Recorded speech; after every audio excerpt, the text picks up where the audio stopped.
Next three things they use. This is probably one of their biggest tricks here. They get us all thinking. You read in the paper a new law has been passed. They get you thinking that these statutes are laws. Statutes are not laws. If you look it up, you'll find that the definition of a statute is a legislated rule of society given the force of law. It's a law, it's a rule that has the force of law within a structured society because somebody gave it that force. Remember, we're all equal here. Who can give those words the force of law? Only you. You have decided to give those statutes the force of law within your societal structure.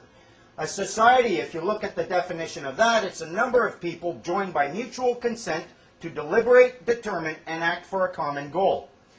Your consent is required for any statute to have the force of law, and you can spot these. They'll have the word act right in the title.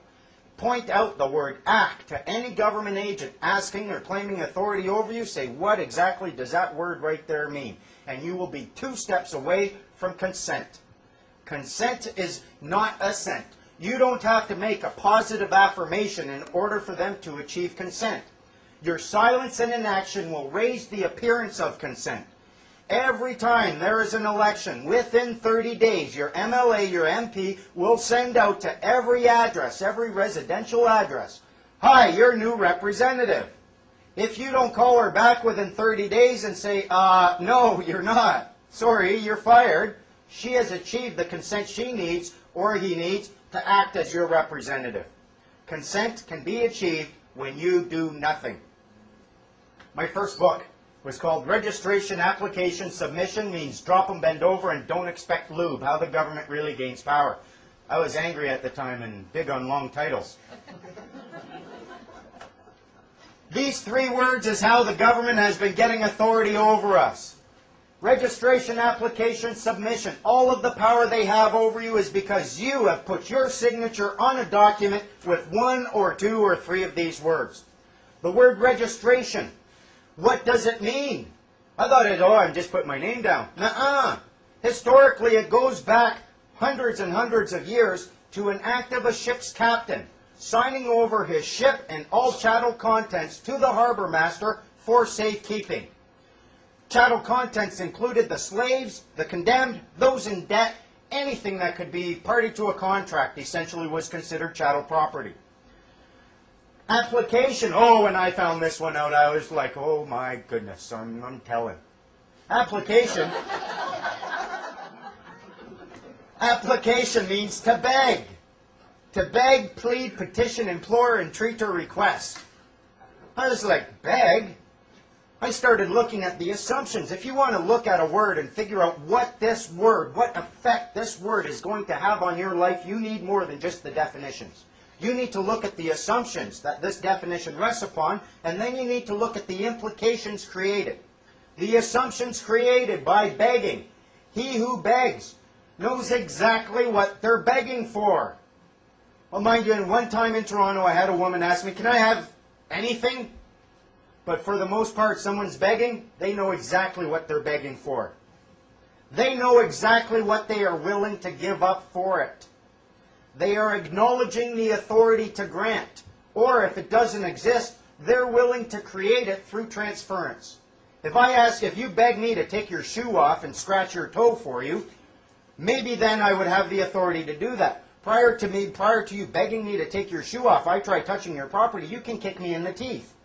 We transfer authority if that authority doesn't already exist when we apply. And finally, because you are a human being, and no one's ever obliged to beg, it's an entirely voluntary action. You can never claim, "Oh, they made me apply." No one has ever made you apply for anything. Submission. Submission is their other tricky little definition. It means to agree to bend to another's will, or to leave to another's discretion. If you are agreeing to bend to someone's will, you are in contract with them, and again, in order for it to be voluntary or lawful, it has to be voluntary. If you are agreeing to leave something to someone's discretion, in order for you to legally leave something, you must have possession and ownership of it. Again, you're abandoning it, and that's an entirely voluntary action.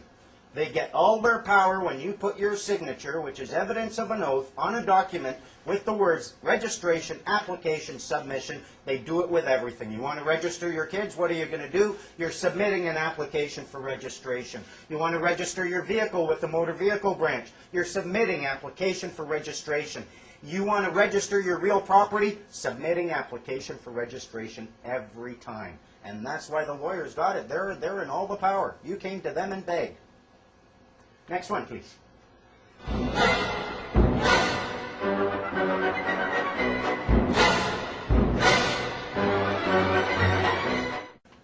lot of people here are familiar with the natural person concept, and people have been using it. I'm here to tell you I don't think you should use the word natural person at all.